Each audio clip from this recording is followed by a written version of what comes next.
Мы только что вернулись с прогулки. Гуляли мы недолго, так как на улице очень сильный ветер. И чтобы малыша не продуло, мы вернулись в дом. Сейчас я раздену Томми, ему явно жарко в верхней одежде. Положу Томми на животик, пусть немножко полежит. Пойду за бутылочкой со смесью. Ну что, Томми, ты проголодался? Давай тебя покормим.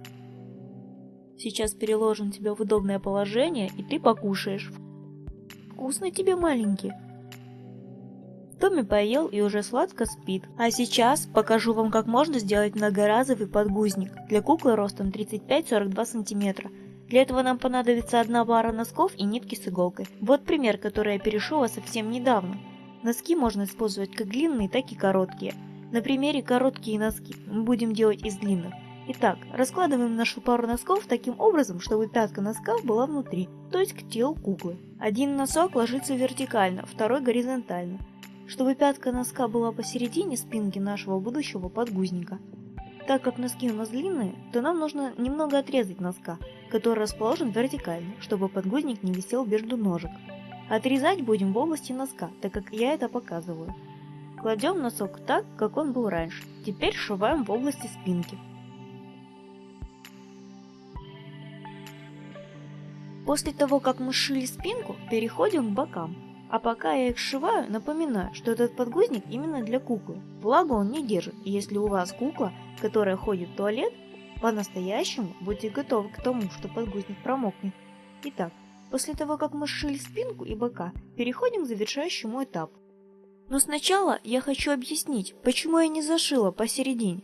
У нас есть такой кармашек из носка, в него можно положить, например, губку или поролон, чтобы добавить подгузнику объема. Именно поэтому это отверстие я зашивать тоже не буду. Итак, третий этап. Пришиваем липучки. Липучую сторону липучки пришиваем посередине. Ее можно не разрезать на две части. Но у меня уже была разрезана, так как напомню, что этот подгузник я перешиваю, и от него остались липучки. Я обычно пришиваю сверху и снизу, но если вы хотите по бокам, можете тоже обшить. На липучую сторону к изнаночной стороне, так как я это показываю. Перед тем, как пришивать липучки, примерьте на вашу куколку объем, чтобы она не была тугая или наоборот свободная. Кстати, вместо липучки можно использовать пуговицы, но они пришиваются по-другому.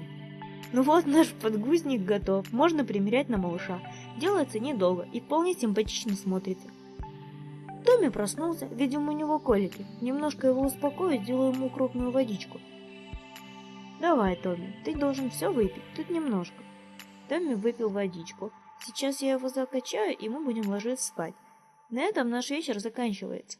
Я хочу вас попросить подписаться и поставить лайк этому видео, если оно вам понравилось. Всем пока-пока.